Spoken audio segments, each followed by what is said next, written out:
హల్లెలూయా. దేవునికి స్తోత్రమును. కూడి వచ్చి ఉన్న మీ అందరికీ వందనాలమ్మా, మీ అందరికీ వందనాలు. చిన్న ప్రార్థన చేసుకొని కొద్ది నిమిషాలు దేవుని వాక్యాన్ని మనం ధ్యానం చేసుకుందాం. స్తోత్రం స్తోత్రం స్తోత్రం. కృపా సత్య సంపూర్ణ దేవ, నీ కొందనాలు చెల్లిస్తూ ఉన్నాం ప్రభువా. ఈ సమయంలో మమ్మలను జ్ఞాపకము చేసుకోండి దేవా. ఇప్పుడు దాకా నీ మా మధ్యలో ఉండి మాతో ఉండి దేవా, మమ్మలను ఈ రీతిగా నువ్వు బలపరిచినందుకే నీకు స్తోత్రం ప్రభువా. అలాగున కూడా ఇప్పుడు వాక్య భాగంలోకి వెళ్ళబోచుండగా నన్ను నీ సిలువ చాటున మరుగుపరచండి. నీ ఏడంతల ఆత్మ చేత నింపి నీవే మాతో మాట్లాడండి దేవా. నీవే మాతో మాట్లాడమని నజరేయుడైన యేసుక్రీస్తు నామములో అడిగి వేడుకొని ప్రార్థిస్తూ ఉన్నాము తండ్రి. ఆమేన్ ఆమేన్. హల్లెలూయా హల్లెలూయా హల్లెలూయా. పరిశుద్ధ గ్రంథముల నుండి దేవుని వాక్యాన్ని మనము ధ్యానం చేసుకుందాం. ఈ స్థలములో వచ్చిన వారు సంతోషంగా వచ్చి ఉన్నారని ఎవరూ లేరు నన్ను. ఎందుకంటే ఇప్పుడే ఆరాధిస్తూ ఉన్న సందర్భంలో పరిశుద్ధాత్మ దేవుడు మిమ్ములను గురించి ఒక దర్శనం చూపించాడు నాకు. ఆరాధన చేస్తూ ఉన్నప్పుడు సంతోషంగా వచ్చిన వారు ఒక్కరు లేరు. మీరు ఎటువంటి బాధతో వచ్చి ఉన్నారో, ఎటువంటి శ్రమల్లో ఉన్నారో, ఎటువంటి దుఃఖంలో ఉన్నారో మన దేవుడు అన్ని చూస్తూ ఉన్నాడు. అందుకనే పరిశుద్ధ గ్రంథములో నుండి దేవుడు ఒక వాక్యాన్ని ఇప్పుడే దేవుడు నాకు పరిశుద్ధాత్మ దేవుడు అనుగ్రహించాడు. ఇప్పుడే ఈ ఆరాధనలోనే దేవుడు నాకు బయలుపరిచిన ఆ వాక్యం చూడండి. మీరు వచ్చిన పరిస్థితిని బట్టి ఆయన ఇచ్చిన వాక్యాన్ని మనము ధ్యానం చేసుకుందాం. కీర్తన గ్రంథము 55వ అధ్యాయము 22వ వచనాన్ని ఒకసారి చదువుకుందాం. నీ భారము యెహోవా మీద మోపము, ఆయనే నిన్ను ఆదుకొనును. హల్లెలూయా హల్లెలూయా. పరిశుద్ధాత్మ దేవుడు ఆయన మనకిచ్చిన ఓ మంచి వాగ్దానం. నిన్నటి రోజున దేవుడు మనతో మాట్లాడాడు. ఏ విషయముల గురించి మాట్లాడాడు నిన్నటి రోజున? దేవుడు ఏ అంశం మీద నిన్నటి రోజున మాట్లాడాడు అమ్మా? దావీదుకు చూపించిన కృప అది కొద్ది రోజులు ఉండేది కాదు, కొద్ది రోజులలో గతించిపోయేది కాదు, కొద్ది రోజులలో గతించిపోయేది కాదు. ఎటువంటి కృప అది? శాశ్వతమైన కృప. హల్లెలూయా. శాశ్వతమైన కృప నేను మీకు చూపిస్తానని మొదటి రోజున పరిశుద్ధాత్మ దేవుడు వాగ్దానము చేశాడు.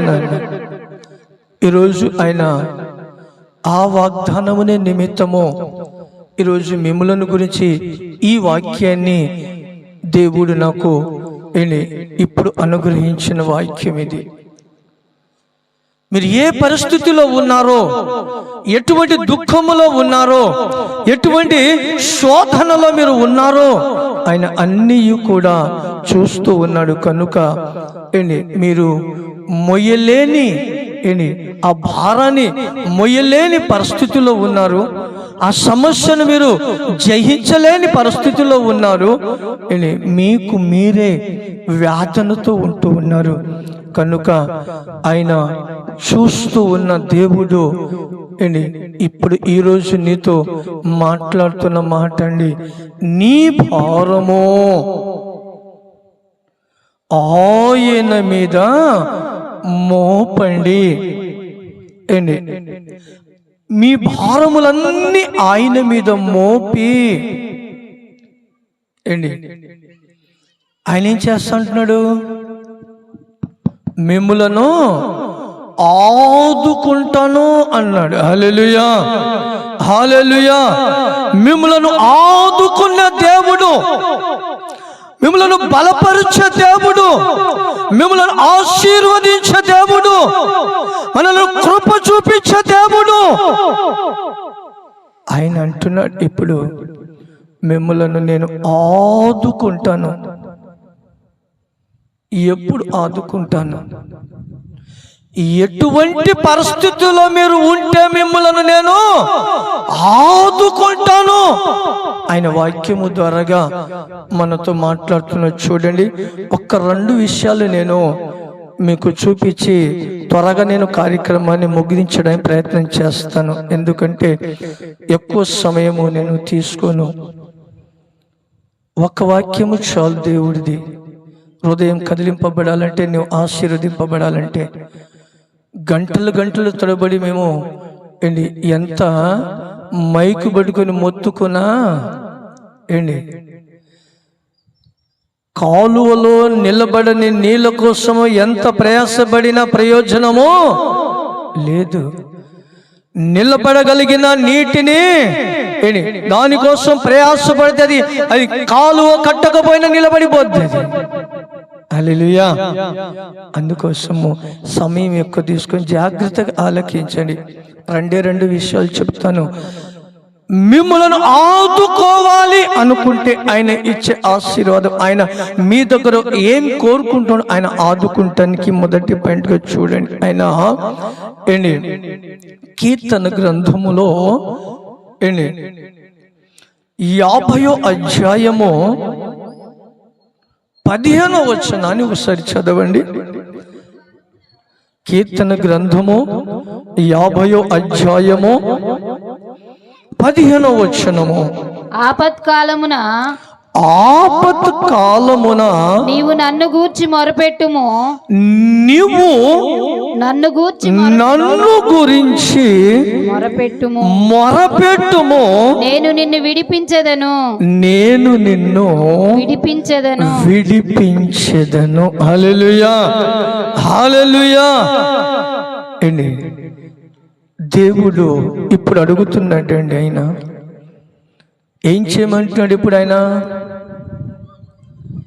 ఏ పరిస్థితుల్లో ఉన్నావు? ఇప్పుడు నువ్వు ఆపత్కాలంలో నువ్వు ఉన్నావు, ఇప్పుడున్న పరిస్థితులలో ఉన్నావు. అయితే ఇప్పుడు నిన్ను ఆయన ఆదుకోవాలి అంటే కింద అంటున్నాడు ఎవరి గురించి అంట? నన్ను గురించి. నీవేం చేయాలి? నన్ను మహిమపరచదు. నీవేం చేయాలి? మొరపెట్టాలి. మొరపెట్టండి, మొరపెట్టండి. మీకు ఒక సత్యం చెప్పనా? మీ దగ్గర ఉన్న అపవాది పారిపోవాలంటే, మీ ఒక గొప్ప విజయాన్ని పొందాలంటే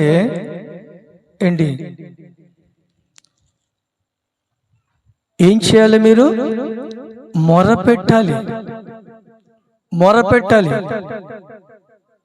అపవాది పారిపోవాలంటే నువ్వు మొరపెట్టాలి. నువ్వు సమస్యల నుండి విడుదల పొందాలంటే మొరపెట్టాలి.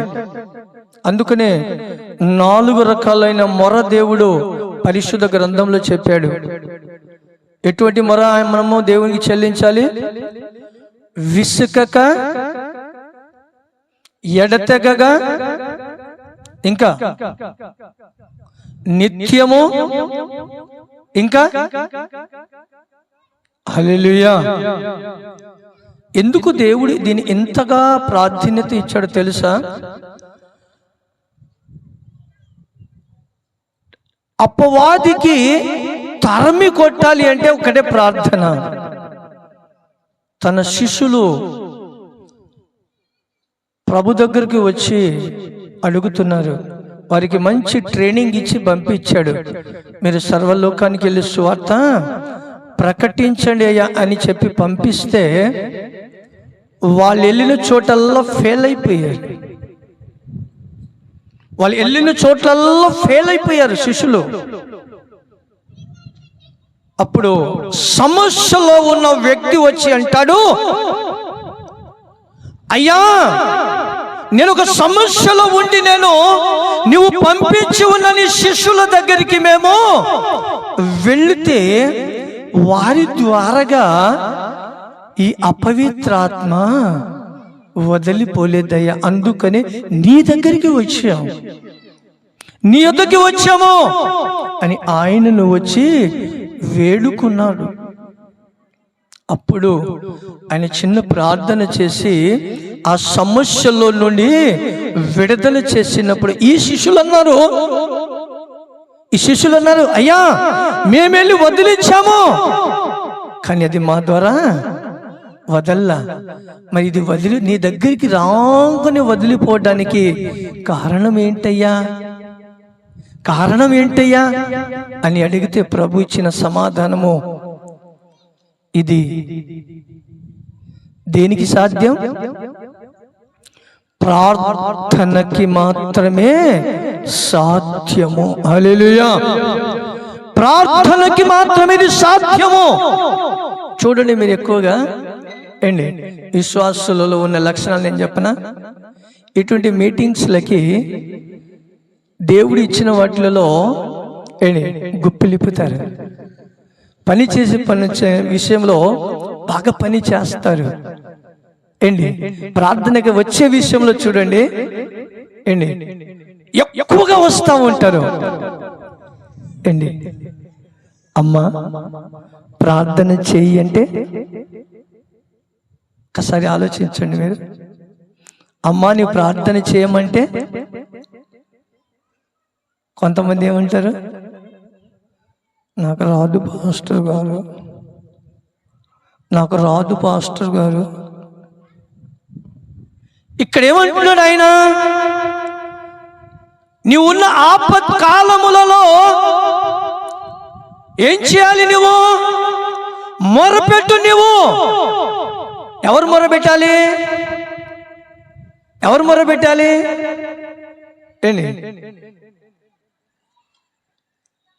రెండు విషయాలు మీకు గుర్తు చేస్తాను, జాగ్రత్తగా ఆలకించండి. ఈరోజు యేసు ప్రభు ఆయన శక్తివంతుడైన దేవుడు, భూమి ఆకాశాన్ని సృష్టించిన సృష్టికర్త అయిన దేవుడు.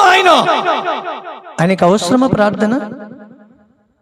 ఏమండి, ఆయనకి ప్రార్థన అవసరమా? రాత్రంతా కూడా ప్రార్థన చేసేవాడు, పగలంతా సువార్త ప్రకటించేవాడు. అందుకనే అమ్మా మీకు వందనాలు. ముందు ప్రార్థన చేయడం అలవాటు చేసుకోండి. దైవ సేవకుల దగ్గరికి పరిగెత్తడానికి ఆలోచించబోకండి. వారికి ఉన్న శక్తిని బట్టి వాళ్ళు ప్రార్థన చేస్తారు. అది వారు ఉన్న దగ్గరనే. మీ ఇంటికాడ రాడు దైవ సేవకుడు, మీ ఇంట్లో కాపులో కూర్చోడు, మీ ఒక్కడి కోసం ఉండరు. దేవుడు పరిశుద్ధాత్మ దేవుడు వారికి ఇచ్చిన శక్తిని బట్టి ప్రార్థన చేసినప్పుడు మీలో ఉన్నది వదిలిపోతుందేమో ఆ టైంలో అక్కడే. కానీ కాస్త నువ్వు అక్కడి నుంచి అవతలికి వెళ్ళావనుకో, మళ్ళా ప్రవేశించింది అది నీలోకి. హల్లెలూయా. అందుకనే నువ్వు మొట్టమొదటిసారిగా చేయగలిగిన పని ఏంటంటే నువ్వు ప్రార్థన చేయడం అలవాటు చేసుకో.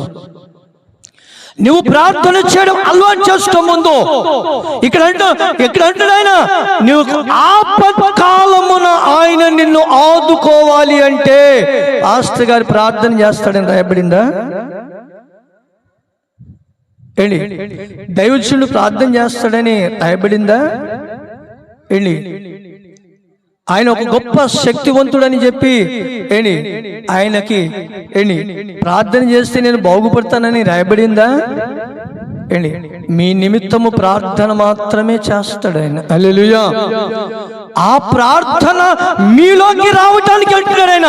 ఆపత్కాలమున నీవు ఆయనను మొరపెట్టుమో అప్పుడు ఆయన నిన్ను ఆదుకుంటాడు. హల్లెలూయా. హల్లెలూయా. మీకు ఒక వాక్యాన్ని చూపిస్తాను. దీన్ని బట్టి ఇశ్రాయేలు ప్రజలు మోషేని దేవుడు పంపించక మునుపు ఎన్ని సంవత్సరాలు బానిసలో ఉన్నారు వాళ్ళు? అమ్మా 430 సంవత్సరాలు బానిసములో ఉంటూ ఉన్నారు. 430 సంవత్సరాలు బానిసములో ఉండి వాళ్ళు ఏం చేస్తున్నారు? మోషే ఉన్నాడు అక్కడ, ఏలియా ఉన్నాడా? ఎవరున్నారు అక్కడ? సరే ఆలోచించండి. ఎవరు ఇక్కడ ప్రార్థన చేస్తుంది? వాళ్ళు ప్రార్థన చేస్తున్నారా లేకపోతే దేవుడు ప్రార్థన చేస్తున్నారా? వారికి వాళ్ళే ప్రార్థన చేస్తూ ఉన్నారు. ప్రార్థన చేస్తూ ఉన్నప్పుడు అపవాది ఏం చేస్తాడో తెలుసా మీకు? గుర్తుపెట్టుకోండి, మీ ప్రార్థనకి మోకరించారనుకో, మోకరించగానే మీ ఆలోచనలన్నీ కూడా రకరకాలుగా వెళ్ళిపోతూ ఉంటాయి. ఆత్మపూర్ణులుగా మీకు ప్రార్థనలలో కూర్చొనివ్వదు. 400 సంవత్సరాల నుంచి ప్రార్థనలు చేస్తూ ఉన్న వారి ప్రార్థనల విషయంలో చూడండి, వాక్యాన్ని చూపిస్తాను. మీరు ఏ పరిస్థితుల్లో వాళ్ళు ఉంటున్నారు చూడండి. నిర్గమకాండము 1వ అధ్యాయము 21వ వచనాన్ని ఒకసారి మీరు చదవండి. నిర్గమకాండము 1వ అధ్యాయము 21వ వచనాన్ని మీరు ఒకసారి చదవండి.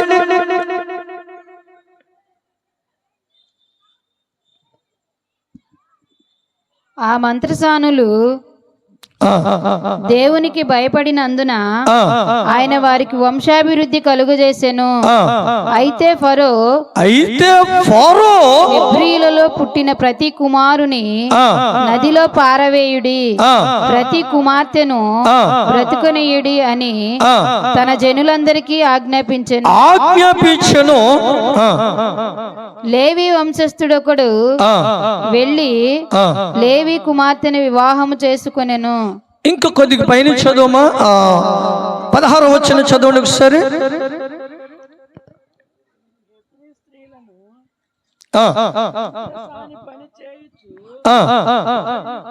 పీటల మీద చూచినప్పుడు మగవాడైన వాడిని చంపుడి, ఆడుదైన ఎడల దానిని బ్రతకనీయుడని వారితో చెప్పాను. హల్లెలూయా. అయితే ఆ మంత్రసానులు దేవునికి భయపడి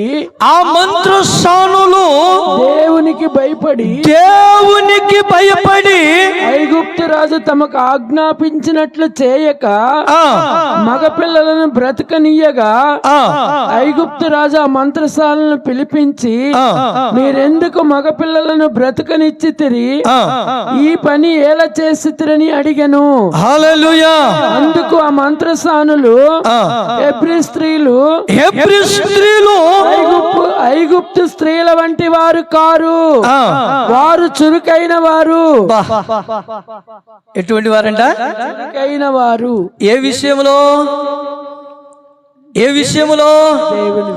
దేవుని విషయములో మనుషుల ఆజ్ఞలను పక్కన పడేసేసి ఏంటి ప్రార్థన చేయటానికి చురుకైన వారు.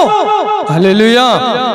వాళ్ళు ఎప్పుడైతే చురుకైన వారిగా ఉన్నారో అప్పుడు వారికి ఆ ఫరో శ్రమ పెడుతూ ఉన్నాడు. పైన ఇంకా మనం చదివితే ఫరో వారికి శ్రమ పెట్టే కొలది కూడా వాళ్ళు ఏం చేస్తున్నారు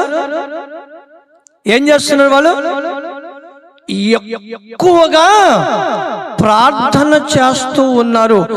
ఇక్కడ ఈ ఫరో వారికి ఏం చేస్తున్నారు? శ్రమ పెడుతున్నారు. ఎందుకు శ్రమ పెడుతున్నారు? పని ప్రార్థన చేయకుండా ఉండటానికి. వీళ్ళు ప్రార్థన చేస్తున్నప్పుడు ప్రార్థన చేసే కొలది వాళ్ళు ఎక్కువగా ప్రవహిస్తూ ఉన్నప్పుడు అది చూసిన ఈ ఫరో వారికి ఎక్కువ శ్రమ పెడుతూ ఉన్నాడండి. హల్లెలూయా. ఎక్కువ శ్రమ పెడుతున్నానికి రాయబడింది. ఎందుకో తెలుసా? ప్రార్థన చేయకూడదని.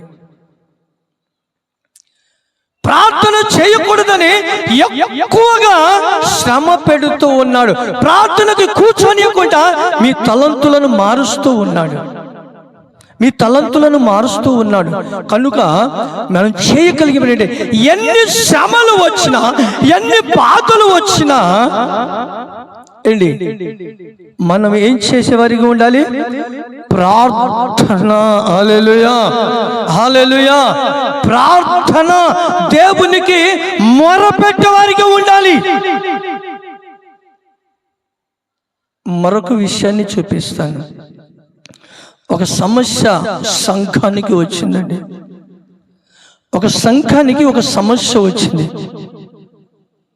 ఆ సమస్య వచ్చిన ఆ సంఘస్థులు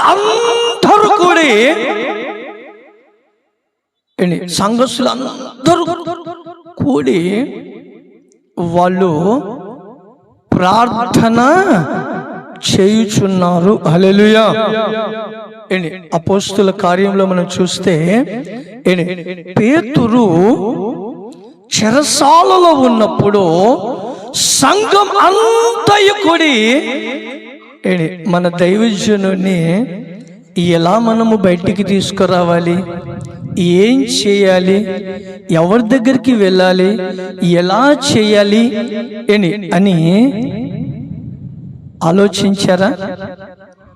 అని వాళ్ళు ఆలోచించారా?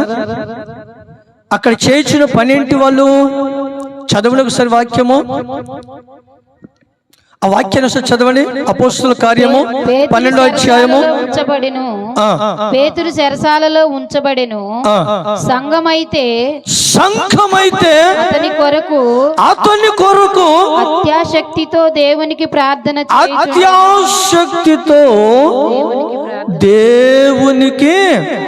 చేయుచుండెను. చూశారా? ఎవరున్నాడు అక్కడ? దైవజనుడు ఉన్నాడు అక్కడ.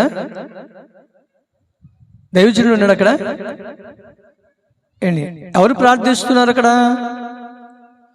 సంఘము ప్రార్థన చేస్తుంది. హల్లెలూయా. సంఘము ప్రార్థన చేస్తుంటే రేపటి రోజున ఆ దైవజనుని ఉరి తీయాలి. రాత్రికి రాత్రే దేవుడు శాసనాన్ని మార్చి వేసేసాడు. హల్లెలూయా. ఒక్క రోజులలో అతనికి ఉన్న శాసనాన్ని మార్చివేసిన దేవుడు నీ బంధకాలని మార్చివేయలేడా?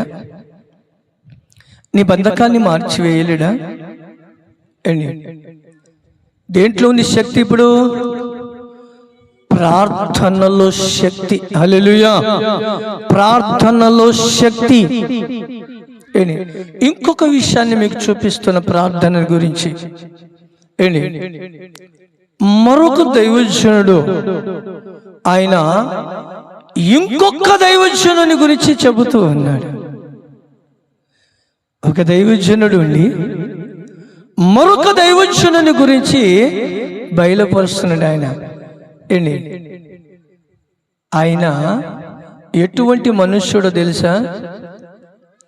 4 కాళ్ళు కలిగిన వ్యక్తి, 2 తలలు ఉన్న వ్యక్తి, 6 చేతులు ఉన్న వ్యక్తి అని రాయబడి ఉందా? ఒకసారి ఆ వాక్యాన్ని చదవండి. యాకోబు రాసిన పత్రికలో యాకోబు రాసిన పత్రిక 5:17లో ఏమని రాయబడింది చూడండి. ఇప్పుడు నేను చెప్పిన మాటలు ఉన్నాయా? ఏలియా మన వంటి స్వభావము కలిగిన మనుష్యుడే. అతడు ఆసక్తితో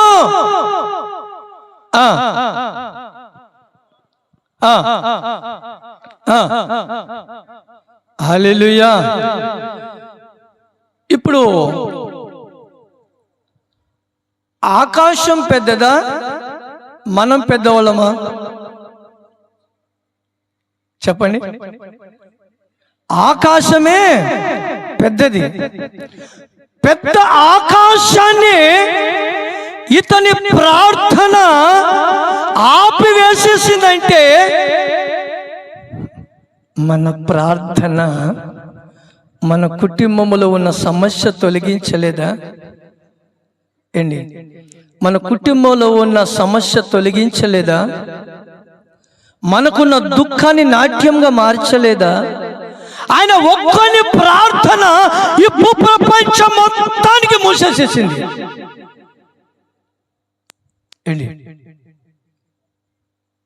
నీ ప్రార్థన నీ కుటుంబానికి ఆశీర్వాదకరంగా ఉండదా? నీ కుటుంబానికి ఆశీర్వాదకరంగా ఉండదా? ఒక్కసారి మీరు ఆలోచించండి. ప్రార్థనకు వెళుతున్నామని కాదు, ఇక్కడ మీరు వచ్చినది ప్రార్థనకి ఏం పెద్ద మేమేమైనా చేస్తున్నామని కాదు, వచ్చిన మీరు మేలు పొందాలి. హల్లెలూయా, హల్లెలూయా. వచ్చారు మీరు ఎడికి? ఎలా వచ్చారు? ఎందుకు వచ్చారు? అది మీలో రుజువు అవ్వాలి. అయ్యా, నేను ఇప్పుడు ఈ సభలోకి వెళ్తూ ఉన్నాను, నేను ఏ పరిస్థితిలో ఉన్నాను, నేను ఏ స్థితిలో ఉన్నాను, నాకున్న సమస్యలు ఏంటో అని ఆ ఆసక్తితో నువ్వు కానీ వచ్చినట్లయితే ఖచ్చితంగా నా దేవుడు ఇక్కడ నీకు బాగు చేస్తాడు. హల్లెలూయా, హల్లెలూయా. ఎందుకంటే ఆయన ఇక్కడ ఇచ్చిన ఆ వాగ్దానము, ఆయన ప్రార్థన చేస్తే ఆకాశాలు అప్పటికప్పుడే మూయబడింది. ఆ శక్తి నీలో ప్రార్థన. ఆపత్కాలంలో ఉన్నప్పుడు చెరసాలలో ఉండి వాళ్ళు ప్రార్థన చేస్తే అప్పటికి అప్పుడే చెరసాలు బద్దలైపోయింది. నీకెన్ని సంవత్సరాల నుంచి నీ సమస్య చెప్పు ఒకసారి. నీకెన్ని సంవత్సరాల నుంచి నీకు బాధ ఒకసారి ఆలోచించు. దేవుడికి అసాధ్యమైనదా? దేవుడికి అసాధ్యమైనదా? నీ సమస్య దేవుడికి అసాధ్యమైనదా? ఒకసారి మీరు ఆలోచించండి. మీలో ఉన్న ఆసక్తి, మీలో ఉన్న ఆసక్తి, దేవుడు చూసేది ఆసక్తి. ప్రార్థన చేస్తూ ఉంటావు. పరిశుద్ధ గ్రంథంలో ప్రార్థన చేసి ఉన్న 2 వ్యక్తులు మనకు తెలుసు. సుంకరిను పరిశుద్ధుడు ప్రార్థన చేశారు. ఎవరు ప్రార్థన ఆలకించారు? గమనించండి మీరు. ఏ పరిస్థితుల్లో నుంచి ప్రార్థన చేశారో, ప్రార్థన చేస్తూ ఉన్నాము, ప్రార్థనకు వెళ్తూ ఉన్నాము, ప్రార్థనలో మనము పాల్పంపులు పొందుతున్నాము. ఏ ఆలోచనతో మనము ఉన్నాం? ఏ ఆలోచనతో ఉన్నాం? ఏ పరిస్థితుల్లో నుండి మనం ప్రార్థనకి వెళ్తూ ఉన్నాం? ఏ ఆలోచనతో మనం ప్రార్థనకి వెళ్తూ ఉన్నాం? ఆచారపూర్వకమైన భక్తి చేయబోదమ్మా, మీకు వందనాలు. ఆచారపూర్వకమైన భక్తి చేయవద్దు, అగ్ని కురిపించాలి. హల్లెలూయా, 2 నిమిషాలు ప్రార్థన చేశాడు. 2 మాటలు పలికాడు. మాటలు పలుకుతూ ఉండగానే ఆకాశములో నుండి అగ్ని ప్రార్థన. ఉందా ఉందా నీకు ప్రార్థన? ఉందా ప్రార్థన? ఏంటి, నువ్వు ఎక్కడికి వెళ్ళవలసిన అవసరం లేదు. ఏ స్థలానికి నువ్వు వెళ్ళవలసిన అవసరం లేదు. ఏంటి, ఏ స్థలానికి నువ్వు వెళ్ళినా నీ మనస్సు మారకపోతే విజయం నీకు రాదు. ఆయన అన్నాడు, నేను నీ యొద్దకి వస్తానన్నాడు. కానీ ఏంటి, మంచి మంచి స్థలాల్లో మీరు రండి అని చెప్పలా. 2 3 కూడి ఎక్కడ నా నామములో ఉంటారో, 2 3 ఎవరో తెలుసా? నీ కుటుంబం మొత్తము కాదు, ఉన్న 4 ఇంట్లో 4 5 కాదు, 2 3. నీ శరీరము, నీ ప్రాణము, నీ మనస్సు, ఈ 3 ఒకటిగా ఉంటే ఆయన అక్కడ నీ మధ్యలో ఉంటాడు. ఏంటి, ఆయన నీ మధ్యలో ఉంటాడు నాన్న. అందుకని ఇక్కడ ఏలియా మన వంటి స్వభావము కలిగిన వ్యక్తి. ఆయనకి వేరేదేం లేదు, మన వంటి మనుష్యుడే అన్న. కానీ ఆయన చేసిన ప్రార్థనలో ఏంటి, ఇంకొక విషయం గుర్తు చేయనా? దానియేలు ప్రార్థన చేసేటప్పుడు అంతకు ముందు కిటికీలు మూసేసి ప్రార్థన చేశాడు. కిటికీలు తెరవబడినని లేదు. అంతకు ముందు శాసనము నియమింపబడిన తర్వాత దొంగ ప్రార్థన చేయాలా? సిస్టర్, దొంగ ప్రార్థన చేయాలి ఏలియా. దొంగతనం కప్పుకొని ప్రార్థన చేయాలి ఏలియా. ఏంటి, దానియేలు దొంగతనంగా ప్రార్థన చేయాలా? శాసనము నియమింపబడింది. కిటికీలు తెరిచాడు. హల్లెలూయా. వినబడాలి. ఎవరికి వినబడాలి? ఎవరికి వినబడాలి? ఎవరికి వినబడాలి? శత్రువునికి వినబడాలి. దేవుడికి కాదు, దేవుడికి కాదు, శత్రువుకు వినబడాలి. నా దేవుడు గొప్ప అద్భుతం చేయబోతున్నాడు. నా దేవుడు గొప్ప అద్భుతం చేయబోతున్నాడు. కిటికీలు తెరిచాడు. ఏంటి, నేను తెల్లదామున 3 గంటలకి మన మందిరంలో ప్రార్థన చేయడానికి లేస్తాను. ఏంటి, మరొక సోదరుడు అక్కడి నుంచి ప్రార్థన చేస్తాడు. ఆ ప్రార్థన నాకు ఇక్కడ వినబడుతూ ఉంటుంది. హల్లెలూయా. ఆయన అక్కడి నుంచి ప్రార్థన చేస్తూ ఉంటాడు. ఏంటి, నేను ఇక్కడి నుంచి ప్రార్థన చేస్తూ ఉంటాను. ఆయనది నాది వినబడి, ఎందుకు అన్ని మూయబడి ఉన్నాయి గిలాసులన్నీ కాబట్టి. ఆయన మాత్రము ప్రార్థన చేస్తాడు, నాకు వినబడుతూ ఉంటుంది. ఓహో బ్రదర్ గారు అనుకుంటాను. హల్లెలూయా. ఏంటి, కిటికీలు తెరిచాడు. ఎందుకో తెలుసా?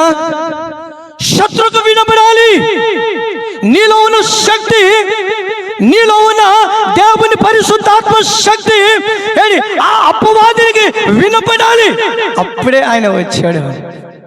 ప్రభు చెప్పాడు, కట్టబడిన గాడిద కోసము కట్టినవాడు వస్తాడు. ఏంటి, కట్టినవాడు వస్తాడు. అందుకనే కిటికీలు తెరిచాడు. వాడు వినాలి, వాడు వినాలి. శత్రువు వానికి వణుకు పుట్టాలి, వానికి దడ పుట్టాలి, వాడు నిన్ను విడిచిపెట్టి వెళ్ళాలి. అందుకనే నేను లోపల ప్రార్థన చేయడం కాదు, కిటికీలు తెరిచి ప్రార్థన చేయాలి. ఎమ్మటి విన్నాడు ఆయన. విని ఎక్కడికి వెళ్ళాడు? మరి నాయకుడి దగ్గరికి వెళ్ళాడు. అయ్యా, నువ్వు ఎక్కువగా ప్రేమించుచున్నా దానియేలు నువ్వు నియమించిన సహస్రాన్ని తృణీకరించాడయ్యా అన్నాడు. హల్లెలూయా. ఎందుకో తెలుసా?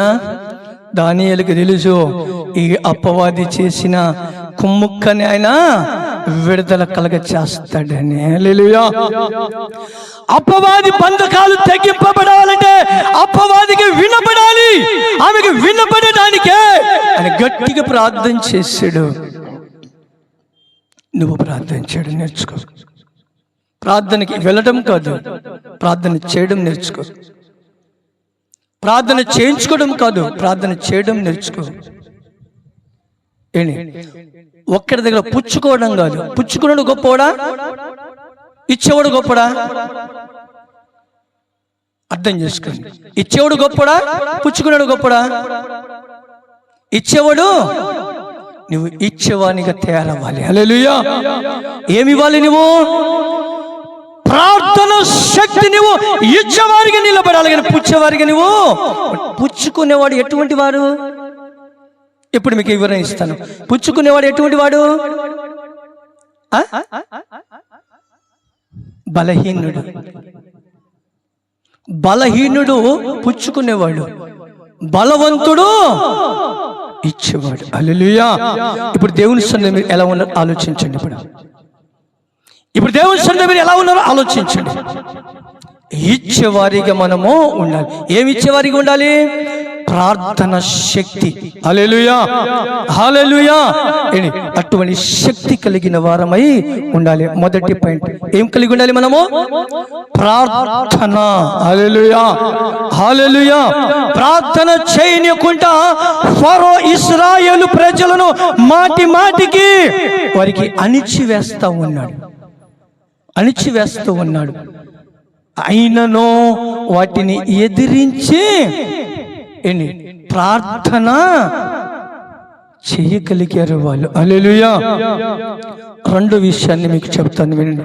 ఎక్కువగా వివరించడానికి కూడా నాకు టైం లేదు. హల్లెలూయా, హల్లెలూయా. ఒక సాధారణమైన వ్యక్తి, ఒకని కింద బానిసంగా ఉన్న వ్యక్తి, ఒకని చేతి కింద బానిసంగా ఉన్న వ్యక్తి, ఏ అధికారము లేని వ్యక్తి, ఏ శక్తి లేని వ్యక్తి అని ఒక మాట అంటున్నాడు. చూడండి, నెహెమ్యా గ్రంథంలోకి వెళ్దాం ఒకసారి. నాకు సమయం లేదు ఇంకా. నెహెమ్యా గ్రంథము 6వ అధ్యాయం 3వ వచనాన్ని మనం చదువుకుందాం.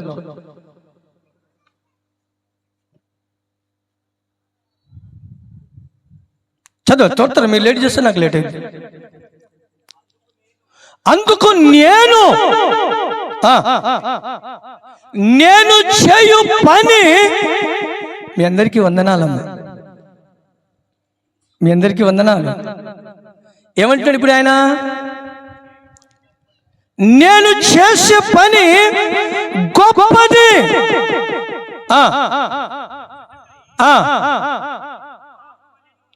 ఛాలెంజ్ చేయండి. ఎవరితో? అపవాదితో. నువ్వు దేవుని పని చేయడానికి నువ్వు ముందుకు రాకుండా వాడేం చేస్తాడు? ఏదో ఒక ఆలోచనతో అడ్డంకిస్తూ ఉంటాడు. నీకు ఏదో ఒక పని చేత నీకు అడ్డంకిస్తూ ఉంటాడు. ఆయన పని చేయనీయకుండా, నువ్వు పొందవలసిన ఆశీర్వాదాన్ని పొందనీయకుండా ఆయన నిన్ను అడ్డగిస్తూ ఉంటాడు. చూడండి, ఇక్కడ 1 కాదు 4-5 సార్లు అడ్డగిస్తూ ఉన్నాడు. ఎవరు పని చేయడానికి ఉన్నాడు ఆయన? ఎవరు పని చేయడానికి ఉన్నాడు? దేవుని పని చేయటానికి ఉన్నాడు. నీకు ఆశీర్వాదము కలగాలంటే దేవుడు నీ భారము యెహోవా మీద మోపమన్నాడు కదా. నీ భారము నా మీద మోపము, నేను నిన్ను ఆదుకుంటానన్నాడు ఆయన. ఆయన నిన్ను ఆదుకున్నాలి అంటే ఎవరి పని మీద ఉండాలి? ఇప్పుడు మీకు ఒక ఉదాహరణ ఇస్తాను. మంత్రి పెద్దోడా, పిఐ పెద్దోడా? చెప్పండి. మంత్రి పెద్దోడా, పిఏ పెద్దోడా? మంత్రి పెద్దవాడు, పిఏ చిన్నవాడు. ఇప్పుడు పిఏ మంత్రి పని చేస్తాడా, తన పని చేసుకుంటాడా? మంత్రి పని ఈ పిఏ చేస్తుంటాడు. ఈ పిఏ మంత్రి పని చేస్తున్నప్పుడు ఈ పిఏ పని ఎవరు చేస్తున్నారు? ఆయన చేసుకుంటున్నాడా? ఆ మంత్రి చేస్తున్నాడు. హల్లెలూయా, హల్లెలూయా. అందుకని ప్రభు ఏమన్నాడు? మొదట మీరు నా పని చేయండి, తర్వాత కాదమ్మా, నేను ముందు మీ పని చేస్తాను, తర్వాత మీరు ప్రశాంతంగా నిద్రపోయి రండమ్మా అంటున్నాడా? సరే ఆలోచించండి. వాక్యం తీసుకొస్తాను, నా సొంత పని కాదు, నా సొంతము కోసం కాదు. నేను నా భోగముల నుంచి నేను మీకు పొగడట్లేదు. నేను వాక్యము చేత మీరు ఆశీర్వదింపబడాలి, వాక్యము చేత మీరు ఆశీర్వదింపబడాలి. దేవుడు మాకు ఏర్పరచుకుంది వాక్యాన్ని మీ మధ్యలోకి తీసుకురావడానికి. మీరు బలపరచబడిన తర్వాత ఆయనకు అప్పచెప్పడానికి మాత్రమే మేము ప్రయత్నం చేస్తూ ఉంటాం. అంతవరకే మా పని. మీరు ఆశీర్వదింపబడాలి, ఆయన ఆలోచన అదే. దేవుడు మాకిచ్చిన ఆలోచన అదే. మా స్వార్థము కోసం మేము ఎక్కడ కూడా మిమ్మల్ని వాడుకున్నట్టయితే దేవుడు మమ్మల్ని పక్కన పెట్టేసేస్తాడు. ముందు సౌలును పక్కన పెట్టినట్టుగా మమ్మల్ని పక్కన పెట్టేసేసి దావీదుని ఏర్పరచుకున్నాడు. మీలో ఎవరిలో కొన్ని ఏర్పరచుకుంటాడు ఆయన. హల్లెలూయా. ఇది గుర్తుపెట్టుకోవాలా. అందుకని ఇక్కడ ఈ వ్యక్తి ఈయన చేస్తున్న పని చూడండి. కింద మీరు చదివితే 5 సార్లు చెప్పి పంపించాడు, నేను నా దేవుని పనిలో ఉన్నాను, నేను విలువైన పని మీద ఉన్నాను. మీరేం చెప్తారు చెప్పండి? మీ ఆఫీస్ గురించి, మీ డ్యూటీల గురించి, మీరు పనుల గురించి మీరేం చెప్తారు చెప్పండి? ఇప్పుడు నాకు కాదమ్మా, మీకు అందరికీ వందనాలు. దేవుడికి చెప్పండి. నేనేం చేస్తాను? హల్లెలూయా. ఆయన అంటున్నాడు చూడండి, నాకు ఖాళీ లేదు, నా సొంత పనిలో కాదు నేను ఉన్నది, నా దేవుని పనిలో ఉన్నాను. ఆయన పని నేను చేయాలి, ఆయన పని నేను చేయాలి, ఆయన పని నేను చేయాలి. ప్రాముఖ్యమైన పని, విలువైన పని మీద నేను ఉన్నాను, విలువైన పని మీద నేనున్నాను, విలువైన పని మీద నేనున్నాను. నా పని ఆయన చేస్తాడు. హల్లెలూయా, హల్లెలూయా. చిన్న సాక్ష్యం చెప్పి నేను ఆమేనంటాను ఈ వాక్యాన్ని బట్టి. పొద్దున కూరగాయలు తీసుకుంటానికి ఆటో స్టార్ట్ చేసుకుని బయలుదేరి వెళ్తున్నా. రాత్రి కానుకెంత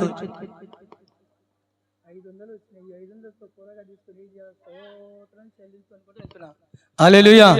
కాస్త ఆర్చి దాకా వెళ్ళా, అమ్మటి ఫోన్ వచ్చింది, పాస్టర్ గారు ఎక్కడ ఉన్నారు? ఎక్కడ ఉంటేనే మార్కెట్కి వెళ్తున్నాను. దేవునికి స్తోత్రం. హల్లెలూయా. అన్నీ వచ్చేసాయి. ఆ కూరగాయల వంట వరకు ఆయనే చూసుకున్నాడు. ఎవరి పని మీద ఉన్నా? ఎవరి పని మీద ఉన్నా? ఎవరి పని ఇది? నాకేం పని? ఇది నా పని. నిలబడ మట్టుకు మాత్రమే. హల్లెలూయా, హల్లెలూయా. ఏ టైంలో ఏమి ఇవ్వాలో ఆయన ఇవ్వగలిగిన శక్తివంతుడైన దేవుడు. ఏం చేయాలి మనము? ఆయన పనికి ప్రాధాన్యత. హల్లెలూయా. ఆయన పని కోసము ప్రార్థనత, ఖచ్చితంగా ప్రార్థన చేసే వారికి మనం ఉంటే, ఆయన యందు నమ్మిక కలిగి ఉంటే, అందుకని అంటాడు ఆయన, సామెతల గ్రంథం అంటాడు ఆయన, నమ్మకమైన వానికి. హల్లెలూయా. ఈ వ్యక్తి కూడా ఆయన సన్నిధిలో ఎలా ఉన్నాడు? నమ్మకముగా ఉన్నాడు. నేను నా దేవుని పనిలో ఉన్నాను, నా దేవుని పని చేస్తున్నాను, నా దేవుని పని మీద ఉన్నాను అని ఎప్పుడైతే తను అన్నాడో, ఆయనకి కావలసిన అవసరాలు. ఈరోజు తనకన్నా ముందున్న రాజుని పక్కన పడేశాడండి. రాజు కింద ఉన్న మనిషి అండి ఇతను. రాజుని పక్కన పెట్టేసేసి తన చేతి కింద ఉన్న వ్యక్తిని పరిశుద్ధ గ్రంథంలో లెక్కించాడు. రాజుని పక్కన పెట్టేసేసి కింద ఉన్న వ్యక్తిని పరిశుద్ధ గ్రంథం ఎక్కించాడంటే ఆయనలో ఉన్న లక్ష్యం ఏం కనబడింది మనకు? ఆయన పని మీద ఉన్నాడు. హల్లెలూయా. ఆయన పని మీద ఉన్నాడు. మీరు కూడా రెండవ పని ఆయన. దీని గురించి ఇంకా చాలా ఉంది కానీ దీని సమయం ఇంకా నాకు లేదు వివరించడానికి. టైం లేదు, నాకు టైం పాటించడం నాకు ఎక్కువ. హల్లెలూయా. అందుకనే 2 విషయాలు చెప్పండి. మొదటి పని ఏం చేయాలి? ప్రార్థన చేయాలి. రెండో పని ఏం చేయాలి? ఇవి రెండు ఎవరి? అప్పుడు ఆయన ఏం చేస్తున్నాడు? హల్లెలూయా. గుర్తుపెట్టుకోండి, మీరు మొదట ఈ పనులు చేస్తే దేవుడు ఆయన పని ఆయన చేస్తాడు. కనుక ఈరోజు పరిశుద్ధాత్మ దేవుడు మిమ్మల్ని పిలిచింది ఏంటి? ఈ మాటలు వినటానికి. నేను ప్రిపేర్ అయిన వాక్యం ఇంకోటి ఉంది, నేను మీకు చూపించామంటే చూపించాలి. పొద్దుగా నుంచి ప్రయాసపడి ప్రిపేర్ అయ్యాను. కానీ పరిశుద్ధాత్మ దేవుడు ఇప్పుడు ఆరాధనలో దీన్ని క్లియర్గా చూపించి కూడా మీకున్న బాధను చూపించి కూడా ఈ వాక్యాన్ని ఇచ్చాడు దేవుడు. ఇది మీరు గుర్తుపెట్టుకోండి. కనుక జాగ్రత్త. ఈరోజు పరిశుద్ధాత్మ దేవుడు మాట్లాడాడు, దాన్ని అనుసరించి నడుచుకొని ఆయన ఆశీర్వాదాన్ని మనము పొందుదాము. దేవుడి మాటలను దీవించి ఆశీర్వదించునుగాక. ఆమేన్. హల్లెలూయా, హల్లెలూయా.